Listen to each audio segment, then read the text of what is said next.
रातको 12 बजे सिमलको रुखबाट 10वटा लास खस्दा मेरो सातो गयो। रक्सीको झोकमा म लडखराउँदै हिँडिरहेको थिएँ।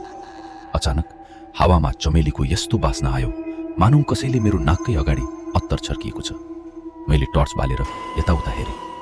अगाडि एउटा सेतो छाया देखियो। एउटी युवती कपाल फुकालेकी भुइँतिर हेरेर रोइरहेकी। म अलि नजिक गएँ। नानी, यति राति यहाँ किन एक्लै? उसले बिस्तारै टाउको उठाई।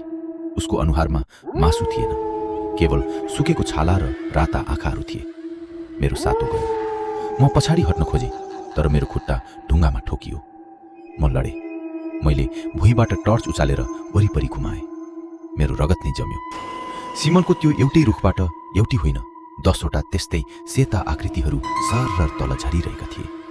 उनीहरूका पैताला उल्टो थिए र भुइँमा टेक्दा हड्डी मर्केको क्र्याक क्र्याक आवाज आउँथ्यो। 10वटा किचकन्नीले मलाई घेरिसकेका थिए।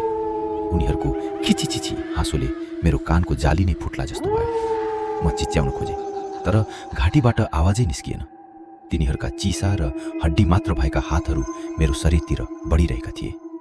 त्यो रात म कसरी बाँचे मलाई थाहा छैन, तर आज पनि सिमलको रुख देख्दा मेरो मुटु ढकढक गर्छ।